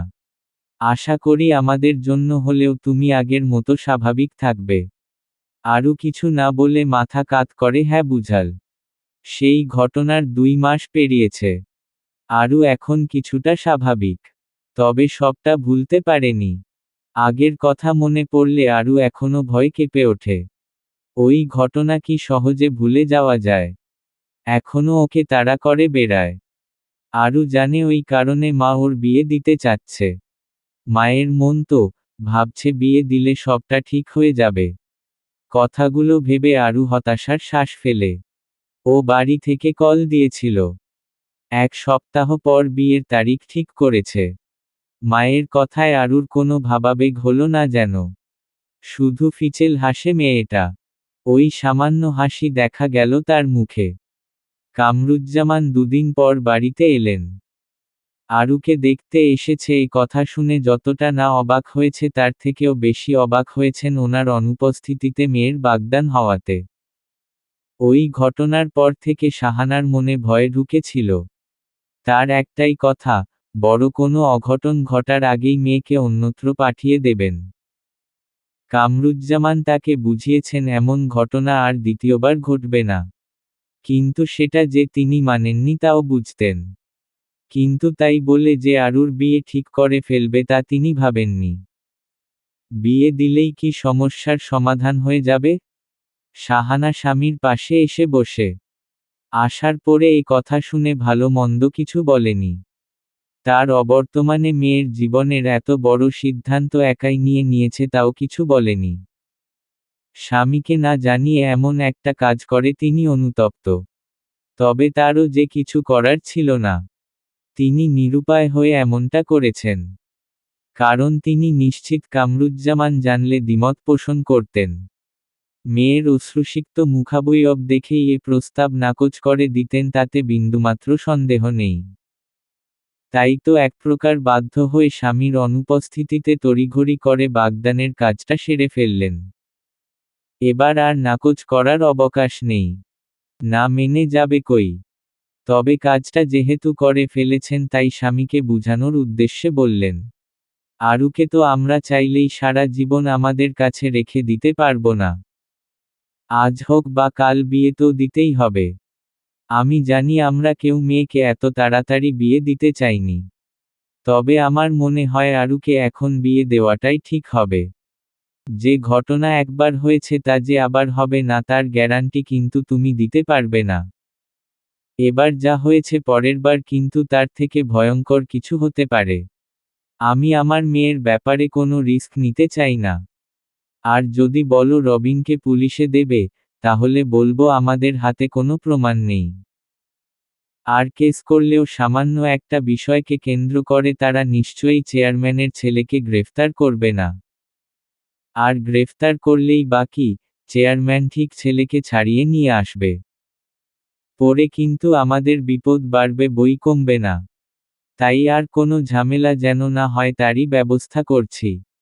ইমতিয়াজের পরিবার থেকেই প্রস্তাব এসেছিল। মূলত তাসলিমা এনেছিল প্রস্তাবটা। ছেলে ভালো, পরিবারের সদস্যরাও অমায়িক। আমাদের আরুর জন্য এমন পরিবার আর পাওয়া যাবে না। তাই তোমাকে না জানিয়ে সবকিছু ঠিকঠাক করে ফেললাম। তোমার কোন আপত্তি থাকলে বলতে পারো। কামরুজ্জামান বুঝল তার বউ আটঘাট বেঁধেই নেমেছে। নয়তো বিয়ের দিন, তারিখ ঠিক করে তাকে জিজ্ঞেস করছে তার কোনো আপত্তি আছে কিনা। অদ্ভুত। সে না করলে বুঝি বিয়ে ভেঙে দেবে। কামরুজ্জামান আর আপত্তি করল না। কারণ তিনি জানেন এখন আপত্তি করলেও খুব একটা লাভ হবে না। বরং ঘরে 144 ধারা জারি হবে। শেষে তাকেই পরাজয় স্বীকার করতে হবে। তার থেকে ভালো মুখ বুজে মেনে নেওয়া। তিনি বাবা শান্তিপ্রিয় মানুষ। ঝামেলা করে লাভ নেই। এ বিয়ে যে হবেই তা তিনি বেশ বুঝতে পারছেন। তাই আর আপত্তি করেনি। কামরুজ্জামান নিজেও ভয়ে ছিলেন। যতই বলুক এ ঘটনার পুনরাবৃত্তি হবে না, তবে বিশ্বাসের মার নেই। কিছু হয়ে গেলে তিনি শেষ রক্ষা করতে পারবেন না। তাই স্ত্রীর সিদ্ধান্তে দ্বিমত পোষণ করলেন না। তিনি অবশ্য পরে ইমতিয়াজের সম্পর্কে সব খোঁজখবর নিয়েছেন। পুরো নাম ইমতিয়াজ মাহমুদ। বাহির থেকে এসেছে মাস কয়েক আগে। বর্তমানে কুমিল্লার একটা বেসরকারি কলেজে লেকচারার হিসেবে নিয়োজিত আছে। ইমতিয়াজের সম্পর্কে খারাপ কোনো তথ্য তার কানে আসেনি। বরং যা জেনেছে তাতে তিনি নিশ্চিত অন্তত মেয়ে তার খারাপ থাকবে না। মেয়ে ভালো থাকলেই তার চলবে। যা হয় ভালোর জন্যই হয়। যেমন চলছে তেমন চলতে দেওয়া উচিত। কামরুজ্জামান নিজের মেয়ের মতামত জানার সিদ্ধান্ত নিলেন। বিয়ে সারা জীবনের ব্যাপার। হুট করে বিয়ে দিয়ে দিলেই হবে না। আরুর মতো না থাকলে তিনি বিয়েতে না করে দিবেন। সবার আগে তার মেয়ে। মেয়েটা এমনিতেই চাপা স্বভাবের। নিজ থেকে কিছু এসে বলবে না কখনোই। তিনি চান না মেয়ের উপর কিছু চাপিয়ে দেওয়া হোক বা মেয়ের অমতে কিছু হোক। তাই মেয়ের মতামত জানার জন্য মেয়ের সাথে কথা বলা দরকার। কামরুজ্জামান সরাসরি মেয়েকে জিজ্ঞেস করল, তার আপত্তি আছে কি না। আরু বাবার চিন্তিত মুখটা দেখল। তার জন্য বাবা মা উভয়েই চিন্তায় আছে তা সে জানে, বুঝে। মৃদু হেসে বাবাকে বলল, তুমি চিন্তা করো না বাবা। আমার কোনো আপত্তি নেই। উত্তরে কামরুজ্জামান প্রসন্ন হাসলেন। যাক মেয়ের তাহলে আপত্তি নেই। দেখতে দেখতে একটা সপ্তাহ পেরিয়ে গেল। শুক্রবার হওয়ায় জুম্মার নামাজের পর কাবিন হবে। কোনো অনুষ্ঠান, আড়ম্বর ছাড়াই ঘরোয়াভাবে বিয়েটা হবে। আত্মীয় স্বজন তেমন কাউকেই বলা হয়নি। খুব কাছের কয়েকজনকে বলা হয়েছে। যাদের না বললেই নয়। কাছের মানুষদের না জানিয়ে তো আর বিয়ের মতো একটা ব্যাপার সেরে ফেলা যায় না। বাগদানের সময় কাউকে বলা হয়নি। সেটা না হয় হুট করে পূর্ব প্রস্তুতি ছাড়া হয়েছিল। তবে বিয়েটা তো পূর্ণ প্রস্তুতি নিয়ে হচ্ছে। তাহলে লোকজন না বললে হবে। আরও একদৃষ্টে খাটে রাখা বেনারসির দিকে তাকিয়ে আছে। বেনারসি সহ সবকিছু আপাতত আরুর বিছানায় ছড়িয়ে ছিটিয়ে রাখা। আরু ছুঁয়ে দেখল না। যেভাবে রেখে গিয়েছে সেভাবে পড়ে রয়েছে। ইমতিয়াজদের বাড়ি থেকে আরুর প্রয়োজনীয় সব জিনিস পাঠানো হয়েছে। বিয়ের বেনারসি থেকে শুরু করে অলংকার, কসমেটিক্স সহ যাবতীয় সকল কিছু। সকাল সকাল ইমতিয়াজের দুজন বন্ধু এসে দিয়ে গিয়েছে সেসব। একটু পরেই কাজিন দল হুড়মুড়িয়ে প্রবেশ করল। মূলত এরাই আরুকে সাজাবে। পার্লারে সাজানোর কথা বললে মেয়েটা সোজাসুজি মানা করে দেয়। বাড়িতেই সাজবে সে। এসব সাজগোজ বরাবর যে তার অপছন্দ এ কথা কারও অজানা নয়। তাই আর কেউ জোর করেনি। আরুর কাজিনদের মোটামুটি সবারই বিয়ে হয়ে গিয়েছে। সকলে বিবাহিত। শুধু 2-1 বাদে। বলতে গেলে তার দাদার গোষ্ঠীর ভাইবোনেরা বাদে বাকি সবাই বিবাহিত। তন্মধ্যে আরুও একজন। তবে বাকিরা আরুর ছোট। বিয়ের বয়সী একমাত্র আরু, যার কিছুক্ষণের মধ্যে বিবাহিতা ট্যাগ লেগে যাবে। আরুর ভারী মেকআপ একদমই পছন্দ না, তাই হালকা পাতলা সাজানো হলো। গাঢ় লাল, খয়েরি মিক্সড কাঞ্জিভরম শাড়িটা পরিয়ে, চুলগুলো খোপা করে মাথায় বেলি ফুলের মালা গেঁথে দিল। ঠোঁটে গাঢ় নোড লিপস্টিক। চোখে কাজল দেওয়া আরুর পছন্দ না, তাই আর কাজল দেয়নি। আরুকে সাজানোর পর সবারই মনে হলো শাড়িটার সাথে হালকা মেকআপে আরুকে বেশ লাগছে। ভারী মেকআপ করলে সৌন্দর্যটা ঠিক ফুটে উঠত না। আর ঠোঁটে ডিপ লিপস্টিক দেওয়াতে সাজটা যেন চোখে পড়ার মতো, যে কারো নজরে ধরা দিবে। বসার ঘর থেকে হট্টগোলের আওয়াজ আসছে। কারো বুঝতে বাকি রইল না যে বর এসেছে। আরুকে রেখে সবাই বাইরে ছুটল বর দেখতে। কারোরই যে এখনো বরকে দেখা হয়নি। সারা বাড়ি মানুষে গিজগিজ করছে। কাউকে বলবে না, বলবে না বলেও অনেকজনকে বলা হয়েছে। আরুদের বাড়ির ড্রয়িং রুম থেকে শুরু করে সব রুম লোকজন দিয়ে ভর্তি। শুধু আরুর রুমটাই এখন ফাঁকা। অনেকেই বলাবলি করছে আরুর কপাল অনেক ভালো, নয়তো এমন সুদর্শন পুরুষ কেউ পায়। আরও অনেক কথাই বলছে। সব শুনেও আরু কোনো অভিব্যক্তি প্রকাশ করল না। চুপচাপ বসে রইল শুধু। একটু পরে ছোঁয়া এলো ঘরে। মেয়েটা বেশ চটপটে। আরুর পাশ ঘেঁষে বসল। আরু খুব একটা প্রতিক্রিয়া দেখালো না। সে জানে ও কিছু বললে এই মেয়ে আরও পেয়ে বসবে। আরুকে ঠায় বসে থাকতে দেখে ছোঁয়া কানের কাছে মুখ নিয়ে ফিসফিস করে বলল, তুমি তো বিয়ে করতে চাইছো না তাই না? করতে হবে না তোমায় বিয়ে। আমার কাছে একটা ভালো প্রস্তাব আছে। তোমার পরিবর্তে আমি বিয়ে করে নিব। তোমার কাজ শুধু বাবাকে রাজি করানো। পারবে না রাজি করাতে? প্লিজ আরুদি, মানা করো না। কি জোশ একটা জামাই পাচ্ছ মাইরি, তুমি নিজেও জানো না। আমার পছন্দ হয়েছে, তবে দুলাভাই হিসেবে নয়। এমন সুদর্শন পুরুষকে আমি দুলাভাইয়ের নজরে দেখতে পারবো না। বিয়ে হচ্ছে বলে তুমি কত কষ্ট পাচ্ছ আমি তো জানি। আমি কি করে বোন হয়ে তোমায় কষ্ট পেতে দেখি বলো তো? তাই বলছিলাম কি বিয়েটা আমি করে নেই। কি বলো? আরু আর চোখে চাইল ছোঁয়ার দিকে। আরুর তাকানোতে ছোঁয়ার কথা বন্ধ হয়ে যায়। থতমত খেল মেয়েটা। খানিকটা আমতা আমতা করে বলল, আমি তো এমনি বলছিলাম। তুমি বসো হে, আমি আসছি। পরপর তিনবার গম্ভীর কণ্ঠে কবুল শোনে আরুর গা শিউরে ওঠে। আরুর বাবা, চাচা কাজী নিয়ে আরুর রুমে প্রবেশ করল। তাদের দেখে আরু কিছুটা হকচকালেও মুহূর্তে নিজেকে স্বাভাবিক করে নেয়। শাহানা মেয়ের পাশে বসে। আরুকে কবুল বলতে বলা হলেও থম মেরে বসে আছে। হয়তো প্রতিজ্ঞা করেছে আজ কিছুতেই কবুল বলবে না। খুব কান্না পাচ্ছে, তবে সে কান্না করবে না। সব বিষয়ে কান্না মানায় না। দুরু দুরু বুকে না দেখা লোকটার নামে ৩ কবুল বলে দেয়। কবুল বলার পর কেমন যেন অদ্ভুত অনুভূতি হচ্ছে।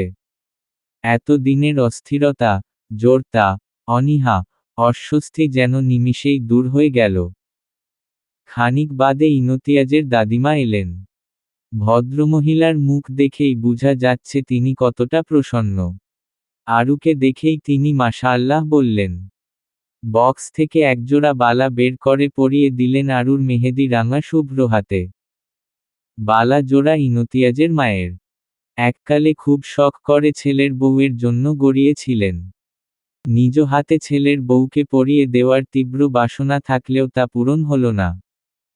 তবে তার ইচ্ছে অপূর্ণ রাখেনি কেউ। তার কাজটা তার শাশুড়ি মা নিজ দায়িত্বে করে দিলেন।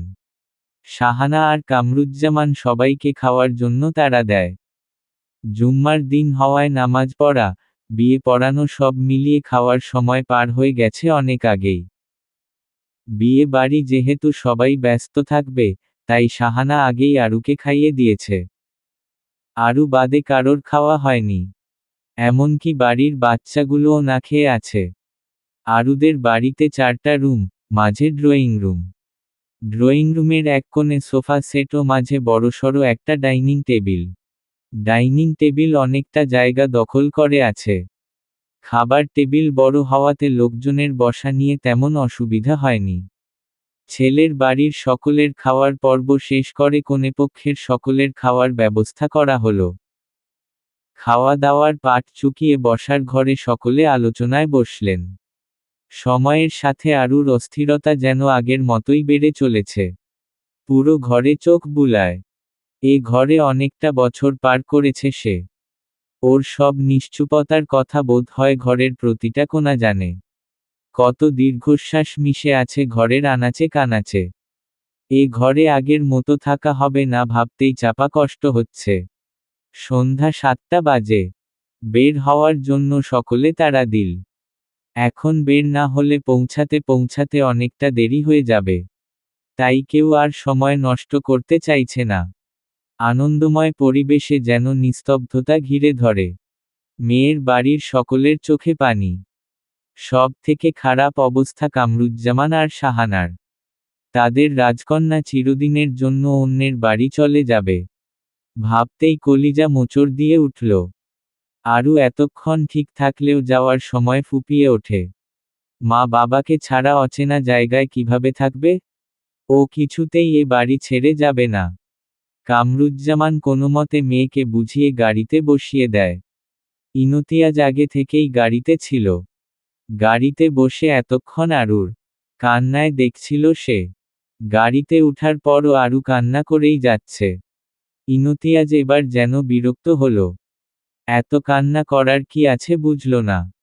রাশভারী কণ্ঠে কিছু বলতে গিয়েও থেমে গেল। মেয়েটা তার বউ। প্রথমবার এমন ব্যবহার মানায় না। তবে চুপ করেও থাকতে পারল না। হুমায়রা। হঠাৎ ভারী কি স্বর কানে আসতে আরুর কান্না যেন থেমে গেল। শিরদাঁড়া বেয়ে নেমে গেল শীতল স্রোত, কেঁপে উঠল ছোটখাটো দেহখানা। তীব্র তেষ্টায় গলা শুকিয়ে এলো মেয়েটার। জিভ দিয়ে ঠোঁট ভিজিয়ে লোকটার ডাকে সাড়া দেওয়ার প্রয়াস চালালো। তবে কণ্ঠনালী ভেদ করে কোনো শব্দ বের হলো না। আরুর সাড়া না পেয়ে ইনতিয়াজ বলল, এত কান্না করার কিছু হয়নি। তোমাকে একেবারের জন্য নিয়ে আসিনি আমি। দুদিন বাদেই আবার আসবো আমরা। আর যেন কাঁদতে না দেখি। আরু বাধ্য মেয়ের মতো মাথা নাড়ে। ইনতিয়াজ স্মিত হাসল তা দেখে। হাসিটা আড়ালেই থেকে গেল। মেয়েটা দেখতে পেল না হৃদয়কাড়া ওই হাসি। দেখলে নিশ্চয় বেহায়ার ন্যায় তাকিয়ে থাকত। বাড়ির সামনে এসে গাড়ি থামল। সারা রাস্তা আর কোনো কথা হয়নি। দুজনেই চুপচাপ বসেছিল। ওরা গাড়ি থেকে নামতেই সবাই ওদের ঘিরে ধরে। রেবেকা ইনতিয়াজকে বলল, নাতবউকে কোলে তুলে বাড়ির ভিতরে যাবে। উনি বলতে না বলতেই ইনতিয়াজ আরুকে কোলে তুলে নেয়। মুহূর্তেই সকলের মাঝে হইচই শুরু হয়ে গেল। ইনতিয়াজ আরুকে সোজা সোফায় বসিয়ে নিজেও ওর পাশে বসল। আরু লজ্জায় কারো দিকে তাকাতে পারছে না। সবাই মুখ টিপে হাসছে। বড়রা যে যার কাজে ব্যস্ত হয়ে যেতেই ছোটরা আরুকে ঘিরে ধরে। কিছুক্ষণ পর রাজিয়া জামান আর ইনতিয়াজের কয়েকজন কাজিন মিলে আরুকে রুমে নিয়ে যায়। ওকে রেখে আবার বেরিয়ে গেল সকলে। আরু এবার যেন হাঁফ ছেড়ে বাঁচে। এত মানুষের ভিড়ে ওর দম আটকে আসছিল। তার উপর এতটা পথ জার্নি করে এসেছে। আরু রুমটাকে ভালো করে দেখল। মাঝারি আকারের ছিমছাম কক্ষ। দেয়াল জুড়ে হালকা ছাই রঙের প্রলেপ। একদম কার্নিশ ঘেঁষে বিশাল আকৃতির একটা ফটো ফ্রেম টাঙানো। পুরো চার দেয়ালে শুধু একটাই ফ্রেম। বিশাল আকৃতির ওই ফটো ফ্রেমে মাত্র 3 জন মানুষের অস্তিত্ব। ছোট একটা বাচ্চার এক পাশে একজন ভদ্রমহিলা আর আরেক পাশে একজন ভদ্রলোক দাঁড়িয়ে। একটা পারফেক্ট ফ্যামিলি ফটো। যেহেতু রুমটা তার সদ্য হওয়া স্বামীর, তাই ফ্রেমে থাকা মানুষগুলো কে হতে পারে তা বুঝতে খুব একটা অসুবিধা হলো না। রুমটা আরুর ভালো লেগেছে। একদম ওর মনমতো, বেশ গোছানো। ফার্নিচার নেই খুব একটা। থাকার মধ্যে ওই তো একটা কাবার্ড, সিঙ্গেল সোফা আর ছোট একটা টেবিল। রাউন্ড আকৃতির টেবিলটার অবস্থান একদম রুমের মাঝ বরাবর। তবে একটা জিনিস আরুর চোখে পড়ল, পুরো রুম জুড়ে ফুলের ছিটে ফোঁটাও নেই। খুব সাধারণভাবে গোছানো আছে, যেমনটা রোজ থাকে। অন্যদিনের তুলনায় আজ একটু ভিন্নতা থাকার দরকার ছিল। রাত 11টা ছুঁই ছুঁই। ইনতি আজ এখনো রুমে আসেনি। সেই যে ওকে রেখে সকলে বেরিয়েছে, তারপর আর কারো দেখা মিলেনি। আরু নড়চড়বিহীন এক জায়গায় চুপটি করে বসে রয়েছে। এবার যেন বিরক্ত লাগছে তার। আর কতক্ষণ এভাবে শাড়ি পরে বসে থাকবে? আরু এমনিতেই শাড়িতে স্বাচ্ছন্দ্যবোধ করে নাট। তার উপর এসব ভারী গয়না পরে বসে আছে। মাথাটা ধরেছে, ঘুমাতে পারলে ভালো হতো। কিন্তু সে নতুন বউ, এভাবে ঘুমিয়ে গেলে কেমন দেখায়? এখনো তো তার কাউকে দেখা বাকি। তার দেখা যে এখনো পেল না। তাকে না দেখে, দেখা না দিয়ে ঘুমিয়ে গেলে হবে। অদ্ভুত এক ঘ্রাণে আরু মুখ তুলে তাকায়। সামনে তাকাতেই চোখ দুটো স্থির হলো তার। সব ভুলে চেয়ে রইল মানুষটার দিকে। এই প্রথম আরু লোকটাকে দেখল। গাড়িতে পাশাপাশি থাকলেও আরু লোকটাকে দেখার সাহস করে উঠতে পারেনি। হয়তো অস্বস্তিতে নয়তো আড়ষ্টতায়। সাদা পাঞ্জাবি পরিহিত পুরুষটাকে দেখেই যেন ওর হৃদস্পন্দন স্বাভাবিকের তুলনায় বেড়ে গেল। নিজের কানে যেন সে শব্দ এসে বাড়ি খাচ্ছে। এত দ্রুত কেন চলছে তার হৃদস্পন্দন? আচ্ছা, লোকটাও কি শুনতে পাচ্ছে এ শব্দ? কারো গলা খাকারিতে আরুর ধ্যান ভাঙে। চোখ সরায় মানুষটার উপর থেকে। লজ্জায় আরু মাথা নুইয়ে আটসাট হয়ে বসে রইল। কেমন বেহায়ার মতো তাকিয়ে ছিল। ভাবলেই আরুর ইচ্ছে করছে মরে যেতে। ও তো এমন স্বভাবের না। ছি, কেমন নির্লজ্জের মতো তাকিয়ে ছিল। মানুষটা নিশ্চয় ওকে খারাপ ভাবছে। ভাবাটাই স্বাভাবিক। আরুর চোখ দুটো ছলছল করে ওঠে।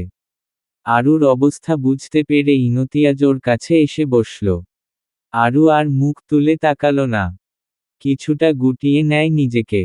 ইনতিয়াজ মৃদু হেসে বলল, লজ্জা পাওয়ার মতো কিছু হয়নি। আমি তোমার স্বামী। তুমি আমার দিকে সব রকমভাবে তাকাতে পারো, এতে লজ্জার কিছু নেই। আর তোমার তাকানোতে আমি কিছু মনে করিনি, সত্যি বলছি। ইনতিয়াজের কথায় আরু লজ্জায় কুঁকড়ে যায়। লোকটা বুঝে গেল ভেবে অস্বস্তি যেন আষ্টেপৃষ্ঠে জড়িয়ে ধরে তাকে। প্রথমবারই এমন বিব্রতকর পরিস্থিতিতে পড়তে হবে কে জানত। আরুর নিজেকে খুব অসহায় লাগছে।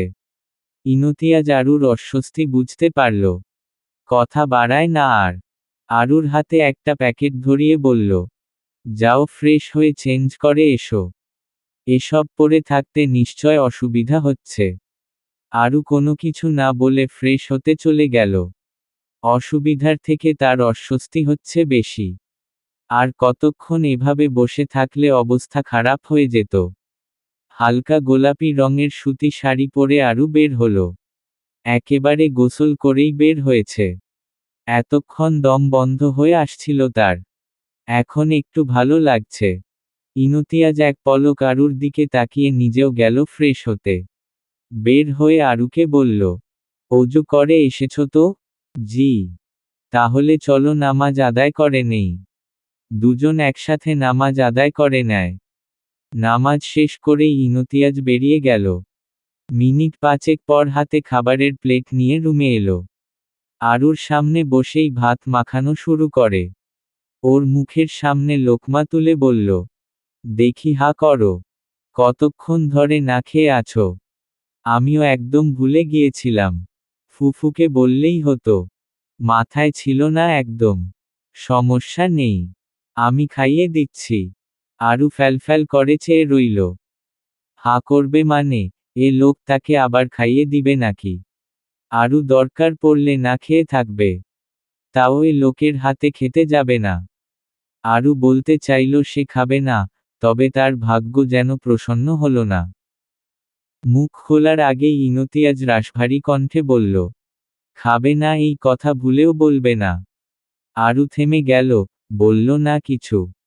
সে এ লোকের হাতে কি করে খাবে? আরুকে ঠায় বসে থাকতে দেখে ইনতিয়াজ বুঝল আরুর অবস্থা। গ্লাসে পানি ঢালতে ঢালতে বলল, কিছু করার নেই, অভ্যাস করে নাও, এখন থেকে আমার হাতেই খেতে হবে। আরু কথা বাড়ায় না, শুধু শুধু কথা বাড়িয়ে লাভ আছে? যদি শেষ পর্যন্ত এই লোকের হাতেই খেতে হয়। আর এখন কথা বাড়ানো মানে অযথা সময় নষ্ট করা। তাছাড়া সে বেশ ক্ষুধার্ত, খিদেও পেট মোচড় দিয়ে উঠছে। অনেকটা সময় ধরে না খেয়ে আছে। সেই সকালে মায়ের হাতে খেয়েছিল, তারপর আর খাওয়া হয়নি। কিছুটা ইতস্তত করে আরু হা করল। ইনতিয়াজ আরুকে খাইয়ে দিয়ে নিজেও খেয়ে নেয়। আরুকে ঘুমাতে বলে নিজেও সামান্য দূরত্ব রেখে শুয়ে পড়ে আরুর পাশে। তবে সে ঘুমাল না, অনিমেষ চেয়ে রইল ঘুমন্ত আরুর মুখপানে। এ মেয়েটা নাকি তার। ভাবতেই হৃদ কোঠায় অদ্ভুত প্রশান্তি হচ্ছে। কেমন শান্তি শান্তি লাগছে। অদ্ভুত রকমের শান্তি, যা আগে কখনো অনুভব করেনি। দরজায় অনবরত করাঘাতে আরুর ঘুম ভেঙে গেল। পাশে তাকিয়ে দেখল ইনতিয়াজ ঘুমাচ্ছে। আওয়াজ বেড়েই যাচ্ছে। এখন দরজা না খুলে দিলে বোধ হয় অনর্থ হয়ে যাবে। আরু দ্রুত দরজা খুলে দিল। অমনি হুড়মুড়িয়ে কেউ একজন আরুকে ঝাপটে ধরে। আরুর অবস্থা দেখার মতো। এমনভাবে ঝাপটে ধরেছে মনে হয় তাকে মেরেই ফেলবে। মেয়েটা ছাড়তেই আরু এতক্ষণ ধরে আটকে রাখা শ্বাস ছাড়ে। তাকালো মেয়েটার দিকে। এ মেয়েকে আরু চিনে না। কাল রাতেও দেখেছে বলে মনে হয় না। মেয়েটাকে আরেকবার ভালোভাবে দেখে নিল। শ্যামবর্ণ মুখশ্রীর, পাতলা গড়নের একটা মেয়ে ওর সামনে দাঁড়িয়ে আছে। বয়স বেশি হলে 15 কি 16। চেহারা অনেকটা ইনতিয়াজের মতো। মেয়েটা যে অনেক চঞ্চল স্বভাবের তা ইতোমধ্যে আরু বুঝে গিয়েছে। মেয়েটা আরুকে পুনরায় জড়িয়ে ধরে বলল, কেমন আছো ভাবি? বাসর কেমন কাটলো, হুম? প্রথম প্রশ্নে আরু মুচকি হাসলেও পরের প্রশ্নে থতমত খেয়ে গেল, সাথে লজ্জাও পেল। হুট করে এমন প্রশ্নের সম্মুখীন হতে হবে তা ভাবেনি। আরু জবাবে কি বলবে বুঝে উঠতে পারল না। বলা বাহুল্য এমন অস্বস্তিকর পরিস্থিতিতে আরু কখনোই পড়েনি। প্রথম দেখায় মেয়েটা যে ওকে এমন লজ্জা দেবে তা যদি ঘুণাক্ষরেও টের পেত, তাহলে আজ দরজা না খুলে খিল দিয়ে রাখত। রাহি আমি উঠার আগেই রুম থেকে বের হয়ে যাবে। নয়তো। নয়তো কি? নয়তো আমি উঠলে তোমাকে বুঝাব, বেয়াদব মেয়ে। হুমায়রাকে কি সব জিজ্ঞেস করছো? ইনতিয়াজের কথা শুনে রাহি আকাশ থেকে পড়ার ভান করে বলল, ও মা আমি আবার তোমার বউকে কি বললাম? একটু কেশে আবার বলল, উহুম উহুম। এই হুমায়রাটা আবার কে ভাই? আমি যত দূর জানি ভাবিকে সবাই আরু বলেই ডাকে, মানে ভাবির নাম আরু। তবে তুমি হুমায়রা কেন ডাকছ? ইনতিয়াজ একই স্বরে বলল, এত মানে তোমার বুঝতে হবে না। আমার বউ, আমার যা ইচ্ছে তাকে সে নামেই ডাকব। রাহি টিপ্পনি কেটে বলল, সে তুমি ডাকতেই পারো। রাহির এমন কথায় ইনতিয়াজের কিছু যায় না এলেও আরু যেন লজ্জায় মুখ লুকানোর জায়গা খুঁজে পেল না। মেয়েটা কি ওকে লজ্জা দিতে এসেছে? আর এ লোকই বা এমন কেন? কাকে কোন কথা বলতে হয় সে বোধটুকু নেই দেখছি। রাহি এবার আরুর দিকে তাকিয়ে বলল, আমি তো আমার পরিচয় দিতেই ভুলে গেলাম। তুমি নিশ্চয় আমাকে চিনতে পারোনি? হি হি। আমি ইনতিয়াজ ভাইয়ার ওয়ান এন্ড অনলি ফুফুর দুই মাত্র মেয়ে রাহিতা জামান। তুমি নিশ্চয় এসব বলতে এখানে আসনি। যা বলতে এসেছো তা বলে চট জলদি কেটে পড়ো। ইনতিয়াজের কথায় রাহি থামল। সে তো এসেছিল আরুকে ডাকতে। মা তাকে পাঠিয়েছে নতুন ভাবিকে নিয়ে নিচে যেতে। আর সে কিনা তা না করে শুধু শুধু বাজে বকছে। মা জানতে পারলে তার খবর খারাপ করে ছাড়বে। রাহি আর কিছু না বলে আরুকে নিচে যাওয়ার জন্য তাড়া দেয়। আরু একেবারে ফ্রেশ হয়ে রাহির সাথে নিচে নেমে এলো। পরনের শাড়িটাও পাল্টে নিয়েছে। রাজিয়া জামানের ছোট মেয়ে রাহিতা জামান। আর বড় মেয়ে হৃদিতা জামান। রাহির পরীক্ষা ছিল বিধায় কাল আসতে পারেনি। আর রাহির সাথে হৃদিও ছিল। বোনকে তো আর একা ফেলে আসতে পারে না। ইনতিয়াজের বাড়ি থেকে রাজিয়া জামানের বাড়িতে যেতে ঘণ্টাখানেক লাগে। সকাল সকাল দুই বোন এসে হাজির হয়েছে। আরু নিচে নামতেই সোফায় বসে থাকা নাফিসা জামানের দিকে চোখ গেল। ভদ্রমহিলা আরুর দিকেই তাকিয়ে আছে। আরুর কেমন যেন অস্বস্তি হচ্ছে। কেমন অদ্ভুতভাবে তার পা থেকে মাথা পর্যন্ত পরখ করছে। রাজিয়া জামানের বড় যা নাফিসা জামান। আরু কাল রাতেও খেয়াল করেছে এই মহিলা কেমন করে যেন তাকিয়েছিল। সবাই আরুর সাথে কথা বললেও নাফিসা জামান কোনো কথা বলেনি। আরু ওনার অদ্ভুতভাবে তাকে পরখ করার কোনো কারণ খুঁজে পেল না। নাফিসা জামানের কথায় আরুর ধ্যান ভাঙে। নতুন বউ এত দেরি করে ঘুম থেকে ওঠেট? কই আগে উঠে সবার জন্য নাস্তা বানাবে? তা না সেজেগুজে ফিটফাট হয়ে নিচে নেমে এলে। আরু কি বলবে ভেবে পাচ্ছে না। সবার সামনে এভাবে বলায় কুণ্ঠায় আর্স্ট হয়ে এলো। আরু এসব কথা সচরাচর শুনেনি। সহসাই চোখ দুটো টলমল করে ওঠে। একটু হলেই অশ্রু গড়িয়ে পড়বে। রাজিয়া জামান এবার মুখ খুললেন। এসব কি বলছেন, ভাবি? নতুন বউ ও কেন কাজ করবে? আমি আছি কিসের জন্য? আর তাছাড়া এটা আরুর সংসার। আমি চলে গেলে তো সব কাজ আরুকেই করতে হবে, তাই না? রাজিয়া জামানের কথার প্রেক্ষিতে নাফিসা জামান যেন ক্ষেপে গেলেন। ক্ষিপ্ত কণ্ঠেই বলল, তুই চুপ কর ছোট। কত করে বললাম আমার নিধির সাথে তোর ইনতিয়াজের বিয়ে দিতে। কিন্তু ইনতিয়াজ না করে দিল। আমার মেয়ে কোন দিক দিয়ে কম বলতো? রূপে, গুণে সব দিক দিয়েই এ মেয়ের থেকে বেশি। আর এ মেয়ের ফ্যামিলি স্ট্যাটাসও তো আমাদের সাথে যায় না। তোদের ছেলে এ মেয়েকে কি দেখে পছন্দ করল? এবার আরুর চোখ থেকে নিজ দায়িত্বে দু ফোঁটা পানি গড়িয়ে পড়ে। জীবনে প্রথমবার আরু এভাবে অপমানিত হল। এমন কটূক্তি আরু কখনো শুনেনি। আরুর নম্রতার জন্য আত্মীয় স্বজন সকলেই আরুকে অনেক পছন্দ করে।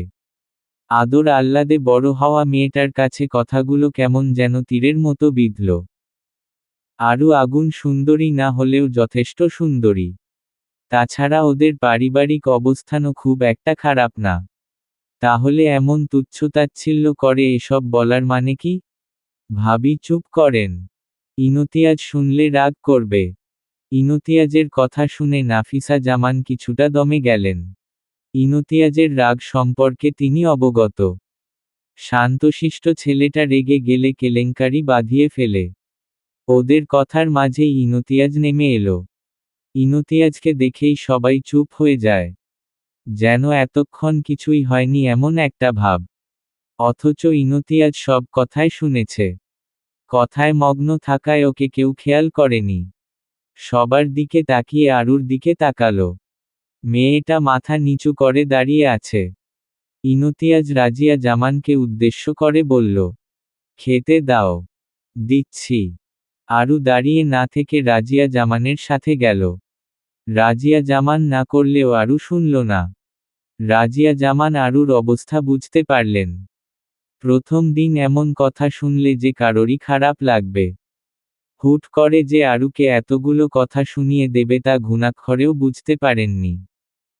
নাফিসা জামানের স্বভাব সম্পর্কে তিনি অবগত। ওনাকে কিছু বললে তিনি আরুকে আরও কথা শোনাতেন।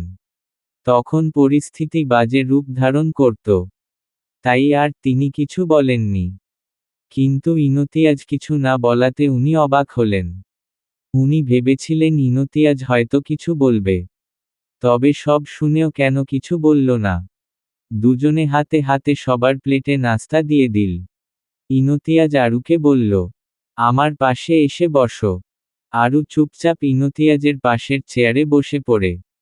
আরুকে না খেয়ে বসে থাকতে দেখে ইনতিয়াজ বলল, কি হলো খাচ্ছ না কেন? রুমে গিয়ে খাবে? আরু মাথা নাড়িয়ে না বুঝাল। সে এখানেই খাবে। রুমে যাবে না? তাহলে খাও। জি খাচ্ছি। বলে আরু রুটি ছিঁড়ে মুখে দেয়। ডিম পোচ, তার সাথে শুকনো রুটি আর গরুর মাংস কষা। সকালের নাস্তা হিসেবে এর বেশি কোনো আয়োজন করা হয়নি। সকালে এমন হালকা পাতলা নাস্তায় মানানসই।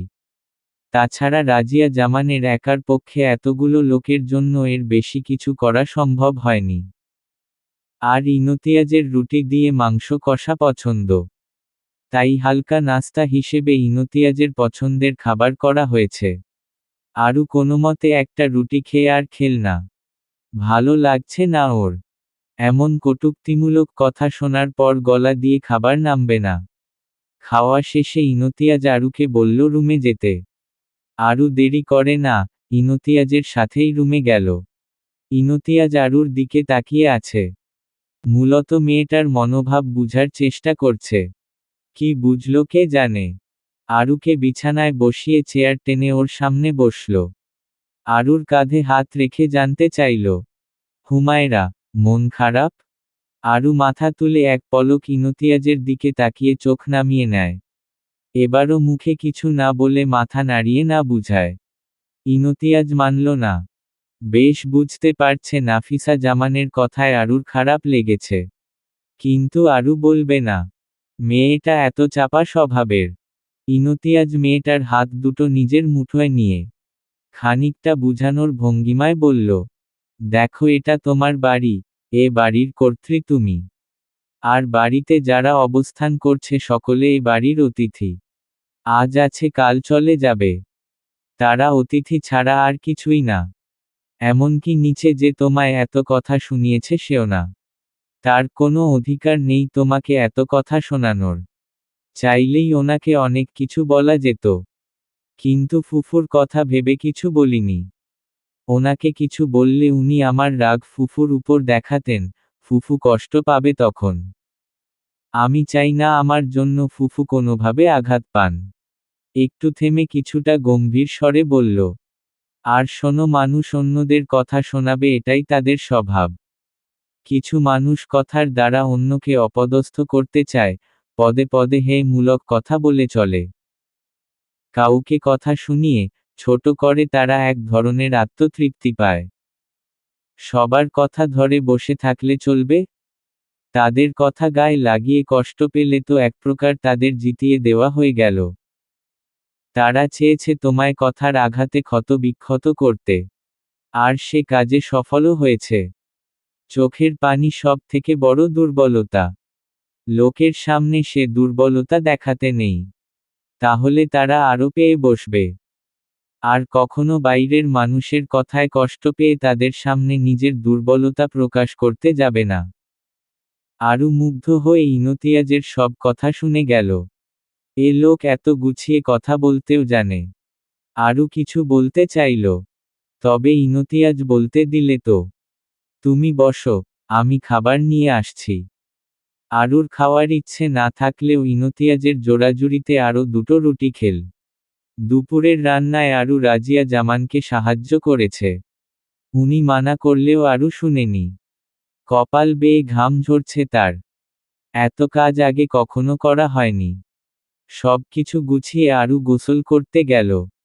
ঘেমে যাওয়ায় গা কেমন চিটচিট করছে। কাবার্ড থেকে একটা খয়েরি রঙের শাড়ি নিয়ে গোসলে যায় সে। গোসল সেরে একবারে নিচে। সকলে খাবার টেবিলে বসে আছে। শুধু আরু বাদে। সবাই হয়তো তার অপেক্ষায় করছে। আরু সবাইকে খাবার পরিবেশন করে ইনতিয়াজের পাশে বসল। যেন এ জায়গাটা তার জন্যই বরাদ্দ। বিকেলে রাহি আরুকে নিয়ে ছাদে যায়। আরু যেতে চায়নি। তবুও জোর করে নিয়ে গেল। আরুকে ওর বেশ লেগেছে। ভাবি হিসেবে একদম ওর মন মতো। এই যে আরু মনমরা হয়ে আছে। ওর তাতে ভালো লাগছে না। তাই জোর করেই নিয়ে এলো। ছাদে গিয়ে আরুর মনটা আরো খারাপ হয়ে গেল। এত বড় ছাদ অথচ একটা ফুল গাছও নেই। আরুর ফুল অনেক ভালো লাগে। এত বড় ছাদে একটাও গাছ না দেখলে মন খারাপ হওয়ারই কথা। ছাদ একেবারে পরিষ্কার। এ মাথা থেকে ও মাথা পুরোটাই ফাঁকা। ছাদের চারপাশে মোটা করে রেলিং দেওয়া। মাঝে বসার জায়গাও রয়েছে। আরু ভেবেই নিল কয়েক দিন পর পুরো ছাদ বিভিন্ন গাছ দিয়ে নিজের মতো করে সাজাবে। দুজনে দূর আকাশের দিকে দৃষ্টি নিবদ্ধ করে। আকাশ বোধ হয় ওদের ছুতে চায়। ঝলমলে রোদ ভরপুর উজ্জ্বল আকাশ দেখে আরুর মন খারাপ দূর হয়ে গেল। মৃদু বাতাস এসে গা ছুঁয়ে দিচ্ছে। কিছু শুকনো পাতা বাতাসের সাথে তাল মিলিয়ে নিচে পড়ছে। আরু একটু ঝুঁকে পাতাগুলো পড়ে যাওয়া দেখল। আরু চুপচাপ পরিবেশটা উপভোগ করতে থাকে। রাহি আকাশের দিকে তাকিয়ে বলল,